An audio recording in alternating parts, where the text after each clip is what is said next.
What's up, everyone? Welcome back to the channel. If you're new here, this is Wildcard Journeys. I'm your host, Derek, and I hit the road to make videos about the paranormal, various urban legends, or whatever I might encounter out there on the road. If that's your kind of traveling, then welcome to the journey. Now, this weekend, I'm in Vulture City, Arizona, at the Vulture City Paracon, with all kinds of guests, meeting very nice people like these folks back here. Love the coffee cup. Thank you, sir. We have Patty Negri here. We've got Mike Ricksecker with Haunted Road Media and a flurry of other guests, and just some very nice people with their stand set up. So let's check it out.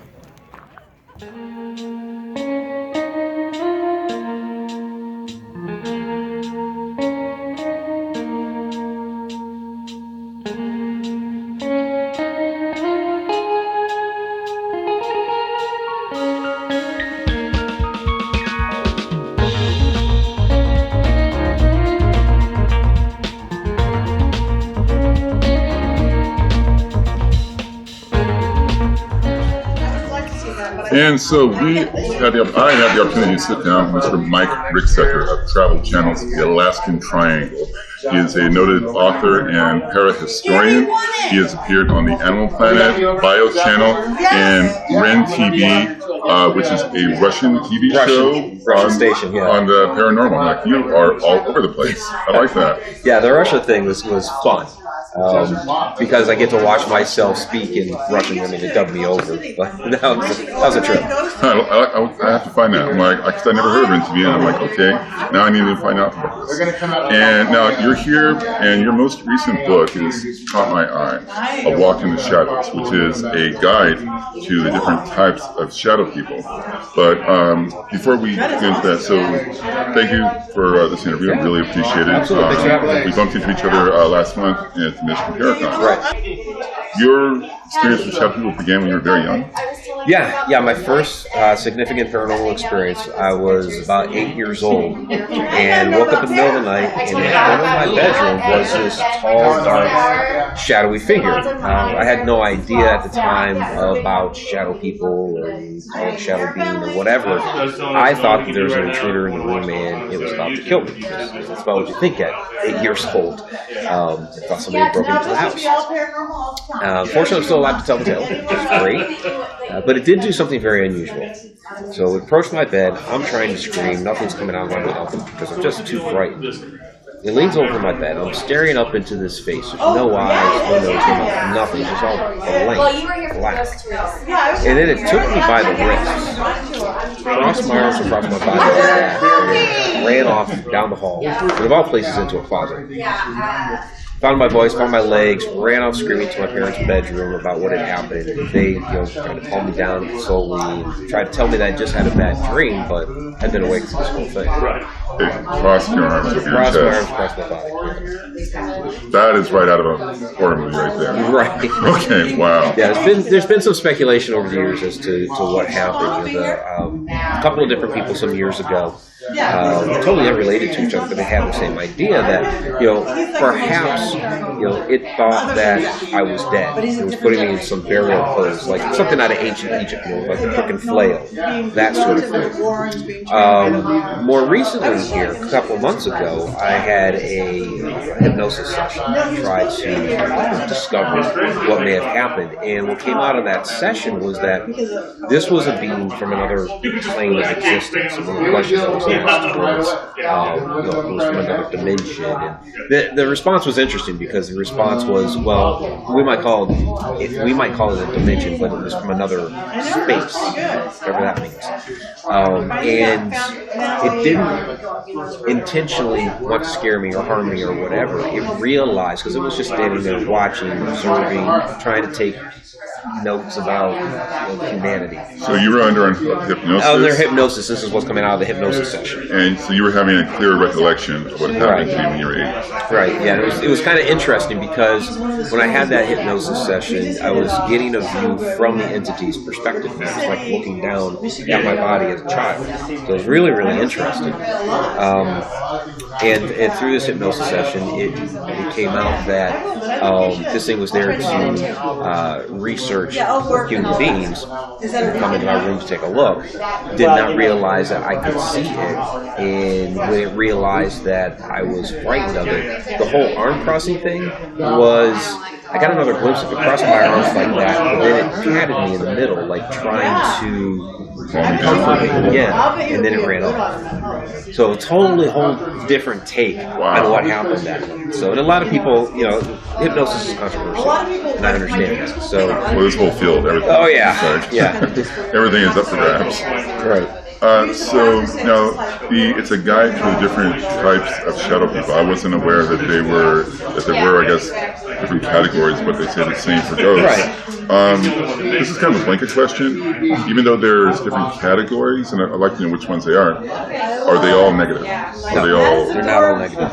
They're not all negative. You know, some are, and you know, one of the things I've been trying to do with the book and with the presentations, I think, and I've been presenting about shadow people for years, is that they're not all evil, because there are people that are out there saying, you know, they're all evil, they're the darkest of the dark, etc., etc. Yeah, some are. You know, some are certainly evil, nasty, and nefarious.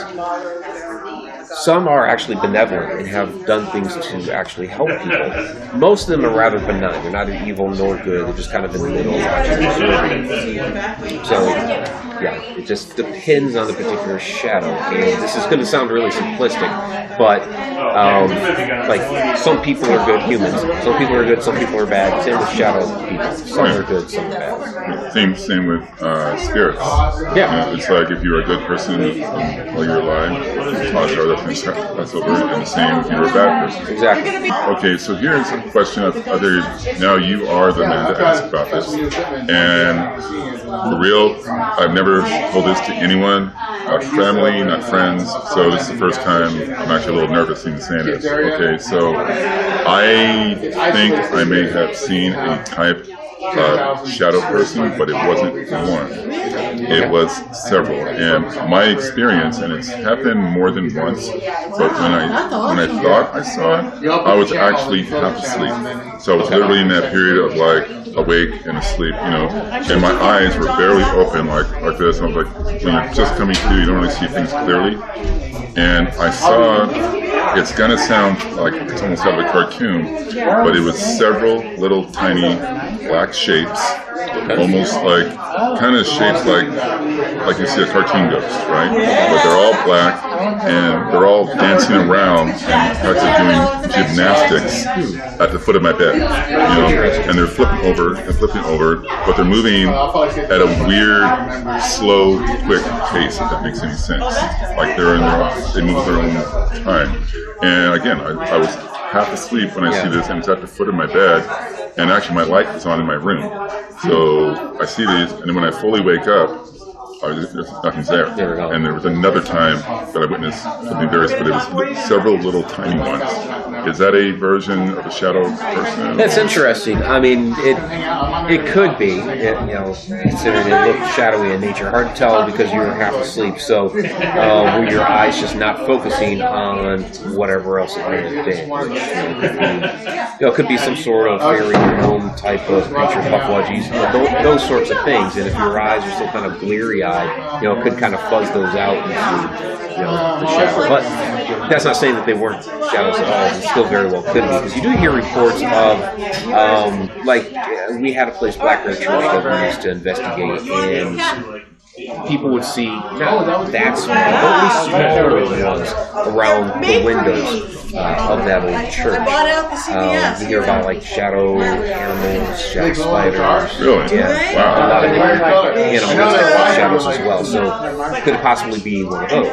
Okay, that does give me some perspective, and now that I actually think about it, it's like I think it made me nervous because of what I've read about shadow people up to this point, and everything I've read so far has been in the negative. And as you were saying, well, it's like the other. You need to read this. Yeah, I was just thinking that. Okay, and there's a subtle plug for his new book, I Walk in the Shadows. What are the chances? Hey, you happen to have one. Here we go. Yes, So yeah, that was, but now that I think about it, the way they jumped around, it wasn't like in a manner that was scary. It was almost like little lights just playing around, and they were jumping around, and they were there. But again, they weren't trying to do anything to me, and it wasn't anything big and looming. It was a little like tiny bouncing around. Interesting. And I've never told that to anyone. My parents and family know I'm into all of this, and so they would be open to it. But I was honestly nervous to talk to anyone about it. Sure. And then more I've seen with your TV shows and your YouTube channel recently, I'm like, okay, and I saw you were going to be here. I'm like, I got to talk to him. He's the guy to talk to. Wow. So there you have it. Thank you, Rick, for agreeing to this interview. You actually kind of helped me now. I sincerely feel like I've got some answers now, and I'm definitely getting your book as well. Thank you. Appreciate that. Autograph that. Absolutely. Okay, I'm all about the autographs. This is Mike Ricksecker. Haunted Road Media is a YouTube channel. Yes. And he goes everywhere, okay? Even Russia. You speak Russian now. I didn't go to Russia, but we did that over Zoom. Okay. But yeah, that was kind of interesting. I would still tell people you can speak Russian. Yeah, well. It's a flex, you know? Thank you again, Mr. Ricksecker. Thank you very much. Great, thank you. Awesome. Yeah, cool. I was actually felt nervous talking about that, but it was like I feel good It's now. the first time you've talked about it. And now that I think about it, they didn't seem like they wanted to harm me. It was almost like little cartoon characters laughing and joking.